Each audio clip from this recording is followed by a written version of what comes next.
It was the day that shook the world, and 20 years on, we're still feeling it. Air travel has never been the same since the September 11 attacks on the USA, but that's not their only legacy. There was rubble in the street, there were cars on fire. It looked like a war zone. That it was a very powerful reminder that evil had not gone away. People are much more prepared to accept a level of surveillance that they wouldn't have accepted back then. September 11, 20 years ago, the moment many of us watched terrorism play out live on our TV screens for the very first time.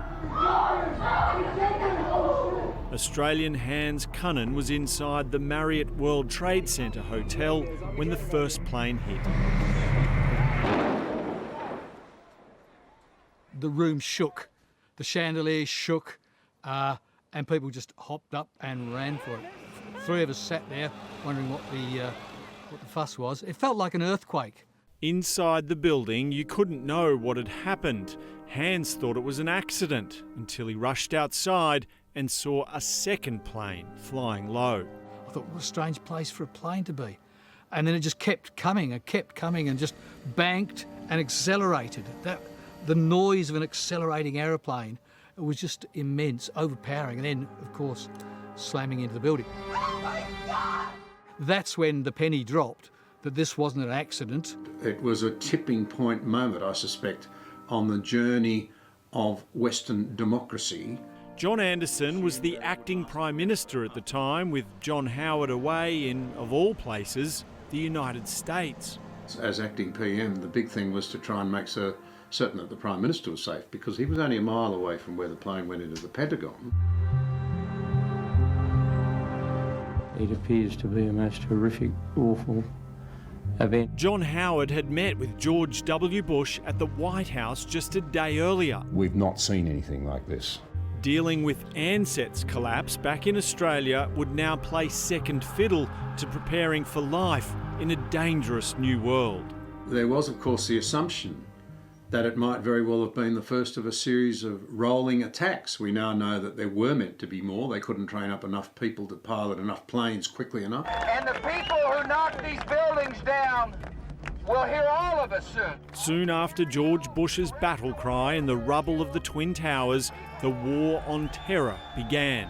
The ANZUS Treaty between Australia and the US was invoked for the first time in 50 years, and we followed our key ally into wars in Afghanistan and then Iraq. How hard was that decision to send Australian troops to Afghanistan to try and hunt down bin Laden? Afghanistan was very plainly terrorist training ground central, and so it made every sense to go in there and seek to break it all up. John Anderson is deeply disappointed with how the retreat from Afghanistan has played out. Who knows how much more dangerous the world will now be? I am very critical indeed of the way that this has been handled, and it fills me with dismay. Professor Clive Williams is now a visiting fellow at the ANU's Strategic and Defence Studies Centre, but 2 decades ago was one of the few experts familiar with this new kind of terrorism. There were other groups that were perpetrating terrorism, but we weren't so focused on Islamist terrorism. But of course, after that, things changed a lot. The biggest immediate impact was on air travel itself. If you went to the airport before 9/11, you could take a blade on board which was 4 inches long. Hans Cunnan got an early taste of the new security measures when a 3-day flight ban finally ended. I think it was the safest flight in the history of the universe. There were Marines with loaded rifles and bayonets checking everything. But the terrorists kept adapting. The shoe bomber plot was foiled, but kicked off the process of removing your shoes at every airport. The liquid explosives plot changed what carry-on luggage we could take.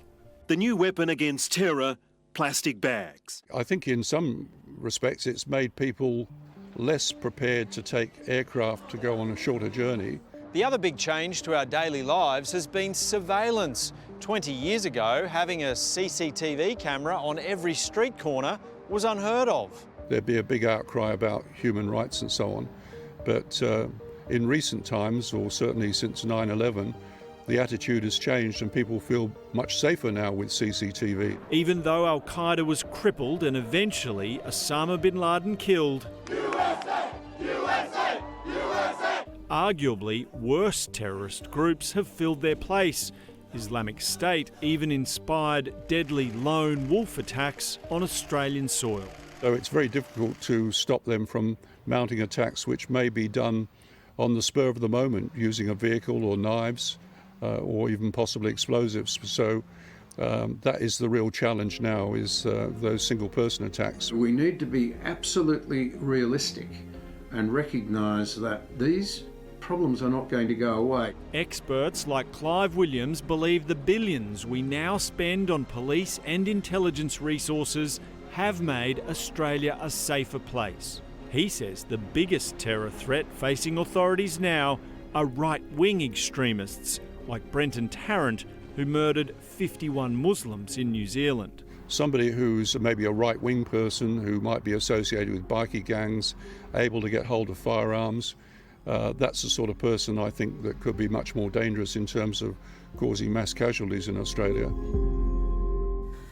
We'll never forget that day.